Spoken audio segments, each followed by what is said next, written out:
बिस्मिल्लाहिर्रहमानिर्रहीम। अस्सलाम वालेकुम नाज़रीन, आप यूट्यूब चैनल देख रहे हैं। मैं इमरान खान हूँ। दो ऐसी वजूहात हैं जिनकी बिना पर पाकिस्तान तहरीक इंसाफ के जो लीडर्स हैं उनका कॉन्फिडेंस शायद बढ़ रहा है, या वो बातें करना शुरू हो गए हैं जो इससे पहले वो करने से बाद वक़्त घबरा जाते थे। 9 मई के बाद जिस सूरत हाल का सामना रहा इस सियासी जमात को, उसकी वजह से वो खुलकर बात कर नहीं पाते थे। लेकिन मियाँ नवाज शरीफ साहब ने, एक तो वजह यह है कि नवाज शरीफ साहब ने अपने लोगों के ज़रिए से जो इस्टेब्लिशमेंट पर चढ़ाई शुरू की है, तो पाकिस्तान तहरीक इंसाफ के लोगों ने भी दोबारा हौसला पकड़ा। उन्होंने कहा ठीक है जी, इतनी मार हमने खा ली है। और दूसरी वजह यह है कि 8 फरवरी को जो इनको कामयाबी मिली एक बहुत बड़ी, और असम्बली के अंदर ये गए, इनके लिए दरवाजे खुले ऐवानों के, और ये मूव करना शुरू हुए सोसाइटी में ऐवानों के अंदर, तो उससे भी इनका काफ़ी एतमाद बहाल हुआ है। वो लोग जो पहले खुलकर नहीं बोलते थे वो भी अब खुलकर बोलना शुरू हो गए हैं और अपना हक अब पहले से ज़्यादा ज़ोरदार तरीके से मांग रहे हैं। उसकी मिसाल ये है कि इमरान खान साहब ने 2 स्टेटमेंट ऐसे दिए, एक्चुअली 3 स्टेटमेंट है गुज़िश्ता चंद दिनों के, जिनके ऊपर पाकिस्तान तहरीक इंसाफ के हवाले से हम देखें तो वहाँ पे वो डिस्कस होने चाहिए। नंबर 1 शेर अफजल मरवत का स्टेटमेंट था, जिसपे इमरान खान साहब ने बड़ा कैटेगोरिकली कहा कि नहीं, ऐसा नहीं है, ये इन्फॉर्मेशन गलत है, मेरे तो बड़े अच्छे ताल्लुकात हैं। मैंने जब मोहम्मद बिन सलमान को कहा तो उन्होंने $3 अरब फौरी तौर पर हमारे अकाउंट के अंदर रखे। फिर उन्होंने कहा मेरी हुकूमत गिरने से 1 हफ्ता पहले जो सऊदी अरब था उसकी मदद के साथ ही OIC की कॉन्फ्रेंस पाकिस्तान में मुमकिन हुई थी। फिर दीगर चीज़ें भी उन्होंने बताई। उन्होंने कहा जी मेरे बड़े अच्छे ताल्लुकात हैं सऊदी अरब के साथ, और मेरे रिजीम चेंज के अंदर सऊदी अरब शामिल नहीं था। एक तो ये स्टेटमेंट है, ये क्लैरिटी पाकिस्तान तहरीक इंसाफ की तरफ से आ गई। लेकिन शेर अफजल मरवत जो है वो अपनी बात कर रहे हैं, और उनकी बात एक एंगल से दुरुस्त है। उन्होंने कहा जी आज इंडिया को सऊदी अरब पाकिस्तान से ज़्यादा इज्जत देता है, और आपकी वो वक़्त नहीं है जो इंडिया की है, तो आप जैसे सोच लें वो सोच लें, लेकिन जो मैं कहता हूं मुझे कहने का हक है। उन्होंने अपनी बात की।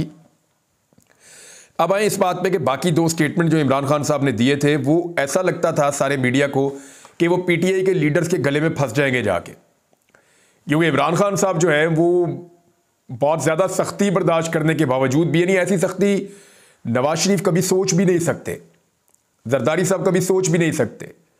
ज़िया शाहिद साहब ने बताया कि जरदारी साहब जब जेल में थे, मैं उनको मिलने गया तो पता चला साथ एक कोठी है वहाँ पे है, और वहाँ पे उनकी खिदमत की जा रही थी, और वो इस नौयत की खिदमत थी कि यहाँ वीलॉग पे बताई भी नहीं जा सकती, बकौल ज़िया शाहिद साहब के।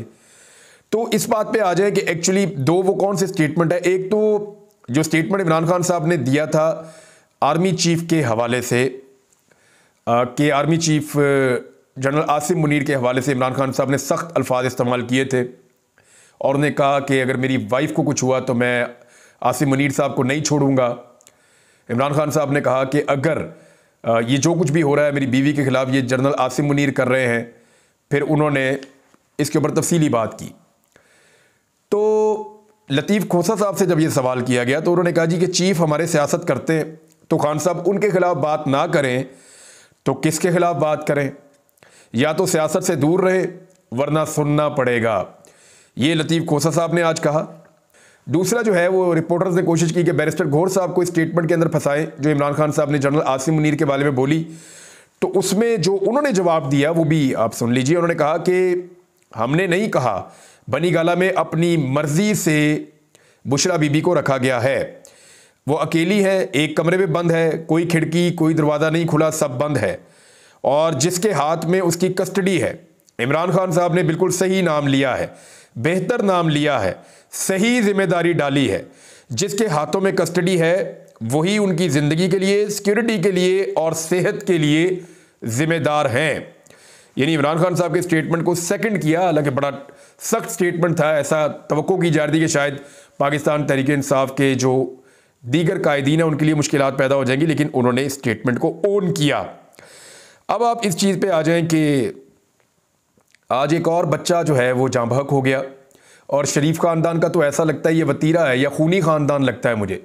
आपको याद होगा नवाज शरीफ साहब निकले एक लॉन्ग मार्च लेके, और रास्ते में उनके प्रोटोकॉल की गाड़ी से एक बच्चा फौत हो गया था GT रोड के ऊपर, जब कैप्टन सफदर ने जो है वो बड़ा नारे लगाते हुए स्टेज पे चढ़कर कहा था कि ये हमारी एक तहरीक शुरू हुई है, पाकिस्तान के लिए तहरीक शुरू हुई है, तो ये बच्चा हमारी तहरीक का पहला शहीद है। और भाई वो बच्चा सड़क के ऊपर तमाशा देखने आया था, आपकी गाड़ी ने उसको टक्कर देकर मार दिया। अपने बच्चों को आप हेलीकॉप्टर के अंदर, जहाज़ों के अंदर पहले आपने घर भेजा, स्पेशल प्लेन के ऊपर मियाँ नवाज शरीफ साहब ने खसूसी इंतजामात करके अपने कैप्टन सफदर के बच्चों को, मरियम नवाज को, बाकी सबको इस्लामाबाद से जो है वो भिजवाया था रायवेंड, और मरियम नवाज ने कहा था बाप का हुक्म, ये ट्वीट कर दिया था। और ये लोग अपने बच्चे उन्होंने सेव कर लिए थे और लोगों के बच्चों को जो है वो सड़कों के ऊपर कुचलना शुरू कर दिया था। तो वो बच्चा जब फौत हुआ था तो इन्होंने बड़ा गैर जिम्मेदारी वाला स्टेटमेंट दिया था। आज मरियम नवाज साहिबा जो हैं वो तशरीफ़ ले गई करतारपुर कॉरिडोर जो यहाँ बना है, इमरान खान साहब के दौर में बना है। जनरल कमर जावेद बाजवा साहब का बड़ा उसके अंदर कंट्रीब्यूशन था, इमरान खान साहब का अपना बड़ा विजन था उसके बारे में। और ये नवजोत सिंह सिद्धू जब पाकिस्तान आए थे तो उन्होंने इमरान खान साहब के दौर में इस ख्वाहिश का इजहार किया था कि यहाँ से एक लांगा, वो पंजाबी में कहते हैं लांगा बन जाए, ऐसी करतारपुर तक आ जाए करिए, क्योंकि इससे पहले वो लोग बॉर्डर के उधर खड़े होके वहाँ पे एक ऊंचा चबूतरा बना हुआ है, वहाँ से दूरबीन के साथ अपने मजहबी मकाम को यहाँ पाकिस्तान के अंदर देखा करते थे। तो वो चंद किलोमीटर का ही फासला था, बिल्कुल थोड़ा सा ही। तो फिर इमरान खान साहब के दौरे हुकूमत में जनरल कमर जावेद बाजवा ने, इमरान खान साहब ने ये फैसला किया, जब इस ख्वाहिश का इजहार किया नवजोत सिंह सिद्धू ने भी, और उनको ये बताया गया कि हम ये खोल देंगे कॉरिडोर। तो फिर ये कॉरिडोर बनाया गया सिख यात्रियों के लिए, वो वहाँ आते हैं, और करतारपुर का पूरा एक सिस्टम बनाकर उनको दिया गया। मरियम नवाज उधर कोई गंदम काटने के लिए, और इस चक्कर में वहाँ पे पॉलिटिकल टिकटॉक वगैरह ये वो जो बनते हैं उस चक्कर में वहाँ पे गई। तो वहाँ पे इनके स्क्वाड की गाड़ी से, इनके प्रोटोकॉल की गाड़ी से आज एक और नौजवान जाँ बहक हो गया। ये गाड़ी जो है, एक तो डीपीओ ने कंफर्म किया कि वो गाड़ी ज़बरदस्ती ओवरटेक कर रही थी, गलत ओवरटेक कर रही थी प्रोटोकॉल की गाड़ी जो मरियम नवाज की प्रोटोकॉल की गाड़ी थी, और उस गाड़ी ने उस नौजवान को कुचल दिया। मोटरसाइकिल पे जो उसके साथ वाला बच्चा था वो बच गया, और ये नौजवान वहाँ पे जाँ बहक हो गया। और हमेशा गरीब का बच्चा मरता है। इनके अपने बच्चे प्रोटोकॉल के अंदर, बुलेट प्रूफ गाड़ियों के अंदर, और सिक्योरिटीज़ के अंदर, डबल डबल ट्रिपल ट्रिपल हिफाजतों के अंदर, और वीआईपी क्लासेस के अंदर, और पता नहीं क्या क्या इनके लिए प्रोटोकॉल्स हैं।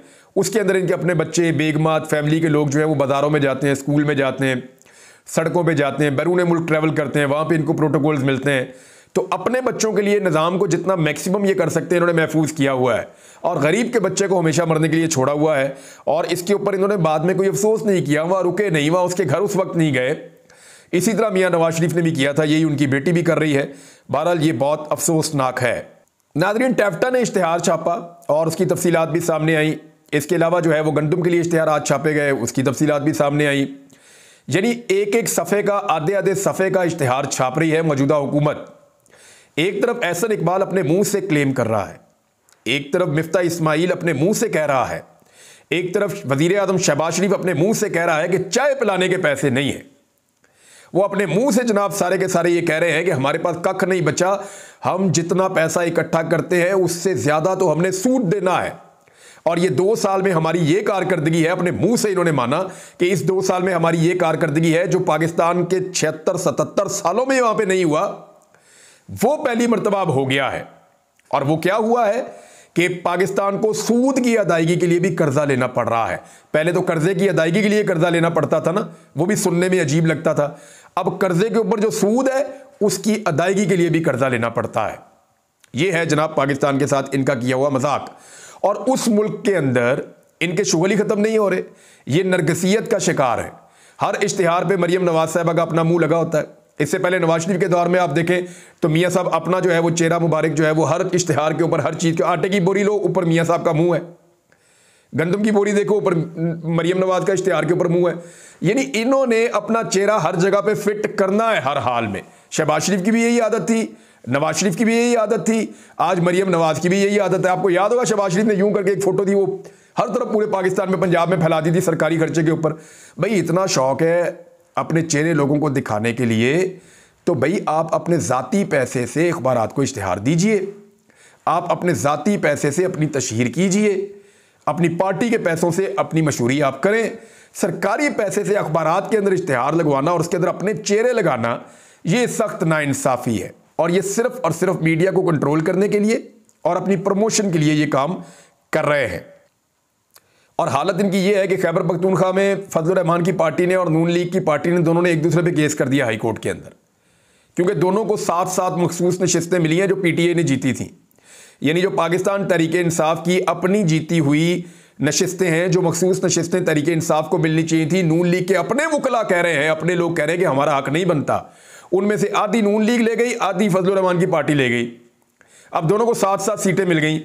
एक सीट है अकलियत की भी, उसके ऊपर दोनों का फड्डा पड़ गया। वो कहते जी अकलियत की मुझे दें, वो कहते जी मुझे दें। इलेक्शन कमीशन ने जो है वो दे दी सीट फजलुर रहमान को और उन्होंने अदालत में केस कर दिया। और अब क्या रहे हैं पता आपको, इस सीट के ऊपर टास होगा। यानी अंदाजा कीजिए कि सीटें जीती हैं इमरान खान ने और सीटों का हक है पाकिस्तान तहरीक इंसाफ का। बट किस में गई?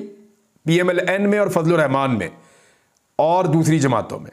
और जो बाकी रह गई उनके ऊपर टास्क कर रहे हैं। लूट का माल है ना, यानी लूट के माल के ऊपर चोर आपस में लड़ पड़े हैं या लुटेरे आपस में लड़ पड़े। जिन्होंने लूट मार की है वो लूट का माल उनके पास आया, वो लूट के माल के ऊपर आपस में। मेरी ये राय है, मैं आपको साफ बताता हूं, मुझे बड़ा क्लियर लगता है कि भाई जिसको वोट पड़ा है उसको मखसूस नशिस्तें दी जाएं। हाउ इज इट पॉसिबल कि जिन पार्टियों को लोगों ने रिजेक्ट किया वो मखसूस नशिस्तें उनको मिल जाएं? ये तो सारे नंबर ही उल्टे सीधे हो जाएंगे। तो ये तो फार्मूला कोई मानने को तैयार नहीं है। किसी आम आदमी को भी पता चलता है ये मामला सुप्रीम कोर्ट में जाएगा और कादी फायद ईसा साहब, हो सकता है कादी फायद ईसा साहब सही फैसला कर दें। लेकिन अगर वो सही फैसला करेंगे तो फिर उनकी एक्सटेंशन वाला मामला जो है वो 224 का नंबर पूरा नहीं होगा। एक और खबर नादरीन ये है कि फौज ने जनरल रिटायर फैज़ हमीद के खिलाफ इल्ज़ामात पर इंक्वायरी कमेटी बना दी है और निजी हाउसिंग सोसाइटी पर दबाव डालने के इल्ज़ामात की तहकीकात के लिए कमेटी तश्कील दी गई है। और ये खुद एहतसाबी का एक सिस्टम है। साबिक DG ISI lieutenant general retire Faiz Hamid के खिलाफ टॉप सिटी स्कैंडल की तहकीकात के लिए आला सतह की कमेटी तश्कील दी गई है। बड़ी अच्छी बात है, तहकीकात होनी चाहिए, ताकतवरों के ऊपर भी कानून का इतलाक होना चाहिए और लगातार होना चाहिए। एक रिपोर्ट आई है जी वजारत दाखिला की और वो ये कह रही है कि अडियाला जेल पर दहशतगर्दों के हमले का खतरा है। देखिए, मैंने आपको बहुत पहले कहा था कि अडियाला जेल में कोई ना कोई तरीकाकार करके इमरान खान को बनी गाला शिफ्ट करने की कोशिश की जाएगी और बनी गाला तब शिफ्ट किया जाएगा जब इन्हें अंदाज़ा हो जाएगा कि अब उसको जेल में मज़ीद नहीं रखा जा सकता और अब इमरान खान आज़ाद हो जाएंगे अदालती फ़ैसलों के नतीजे में। तो पहले उनको बनी गाला शिफ्ट किया जाएगा, क्योंकि अगर जेल से इमरान खान अपने घर तक गए तो उन्हें कई दिन भी लग सकते हैं, क्योंकि लोगों की बहुत बड़ी तादाद पूरे पाकिस्तान से निकलकर इमरान खान को लेने के लिए आ जाएगी और इतना बड़ा बोझ कोई हुकूमत नहीं उठा सकेगी। इमरान खान को पहले बनी गाला शिफ्ट किया जाएगा, फिर पूरे इस्लामाबाद में कंटेनर्स लगाए जाएंगे और उन कंटेनर्स की मौजूदगी में इमरान खान साहब की आज़ादी का अनाउंसमेंट होगा। अच्छा, एक इंटरेस्टिंग खबर आपको मैं सुनाऊं। राणा सनाउल्लाह साहब ने कहा है कि मेरे ऊपर जो मनशियात का मुकदमा कायम किया गया था उसमें साबिक आर्मी चीफ जनरल बाजवा और साबिक DG ISI जनरल फैज़ हमीद की रजामंदी शामिल थी। लेकिन मज़े की बात यह है कि जनरल बाजवा के दौर में जब इमरान खान साहब की हुकूमत ख़त्म हुई तो राणा सनाउल्लाह वज़ीर दाखिला बने और उन्होंने उस पूरे दौर में एक मरतबा भी जनरल बाजवा का नाम नहीं लिया और उन्होंने ये नहीं कहा कि जनरल बाजवा ने उनके साथ ज़्यादती की है। आज उन्हें ये ज़्यादती याद आ गई। बिजली की कीमत नादरीन, दोबारा एक और ख़बर आई मेरे सामने। ₹2.94 फ़ी यूनिट बढ़ाने का इम्कान है और उसके लिए CPA ने नेपरा से एक माह के लिए बिजली फ़ी यूनिट ₹2.94 यानी ₹3 फ़ी यूनिट महंगी करने की दरख्वास्त कर दी है। इजाफा मार्च के महीने के फ्यूल प्राइस एडजस्टमेंट की मद में मांगा गया है। ईद पे यानी झूठी खबर चलाई गई थी कि बिजली सस्ती हो रही है। यानी ये चक्कर ही देते हैं कौम को, बिजली सस्ती कोई नहीं करते। मरियम नवाज साहबा ने एक बड़ी इंटरेस्टिंग स्टेटमेंट आज दी, उसके ऊपर मैं अपने वीलॉग का इख्तिताम कर देता हूँ। मरियम नवाज ने कहा कि करतारपुर राहदारी हमारे कायद नवाज शरीफ का विजन था। तो मैं कुछ विजन मरियम नवाज भूल गई हैं। आपको नाज़रीन, आपने देखा होगा छोटे बच्चे जब बैठते हैं ना आपस में तो वो गप्पे शप्पे ज़्यादा लगा देते हैं। मेरे अब्बू ये करते हैं, मेरे अब्बू एक कार से उठा लेते हैं, मेरे अब्बू ने फ़लाँ काम कर दिया है, तुमने मेरे अब्बू को नहीं देखा वो मोटरसाइकिल बहुत तेज़ भगाते हैं। यानी छोटे बच्चे जो होते हैं ना उनके लिए उनके अब्बू जो हैं वो बड़े आइडियल होते हैं, क्योंकि वो एक फैंटेसी वर्ल्ड में रहते हैं ना, तो उन्हें लगता है कि दुनिया का सबसे ज़बरदस्त आदमी जो है वो उनका बाप है और दुनिया के सारे काम उनकी माँ कर सकती है। हर छोटे बच्चे को ये लगता है, ये उसकी साइकी है। तो मरियम नवाज साहबा इस साइकी से आज तक बाहर ही नहीं आई। तो कुछ चीज़ें वो भूल गई हैं, मैं उन्हें याद दिला देता हूँ कि पाकिस्तान भी जो है ना वो उनके वालिद गिरामी नवाज शरीफ साहब का विजन था, तभी वो बना था। पाकिस्तान का ख्वाब भी अल्लामा इकबाल ने नहीं देखा, मियाँ नवाज शरीफ ने देखा था। पेरिस का जो आईफल टावर है वो उन्होंने नहीं बनाया, वो मियाँ नवाज शरीफ साहब ने डिज़ाइन करके बनाया था। लंदन का जो ब्रिज है वो भी मियाँ नवाज शरीफ साहब ने बनाया था। मरियम नवाज साहबा भूल रही हैं। अमेरिका का जो मुजस्मा आज़ादी है वो भी मियाँ नवाज शरीफ साहब की वजह से है। शारा रेशम जो है उसकी बुनियाद मियाँ नवाज शरीफ साहब ने रखी थी। दीवार चीन जो बनी थी आपको याद होगा, ये भी मियाँ नवाज शरीफ साहब ने बनाई थी। बुर्ज खलीफा जो है यहाँ UAE में वो भी मियाँ नवाज शरीफ साहब ने बना कर दिया था। हर चीज़ मियाँ साहब के खाते डाल दें, छोटे बच्चों वाली आदत है।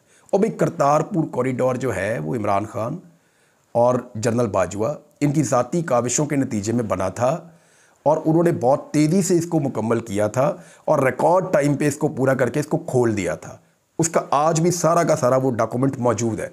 लेकिन जो शय इनको अच्छी मिलती है ना, अपने अब्बा के खाते में डाल देती हैं। शुक्र है इन्होंने ये अपने अब्बू के खाते में नहीं डाल दिया कि पहली और दूसरी जंग अज़ीम की सुलह भी मेरे अब्बू ने करवाई थी। अब तक के लिए इतना ही। अपना ख्याल रखिएगा, अपने इस चैनल का भी। अल्लाह हाफ़िज़।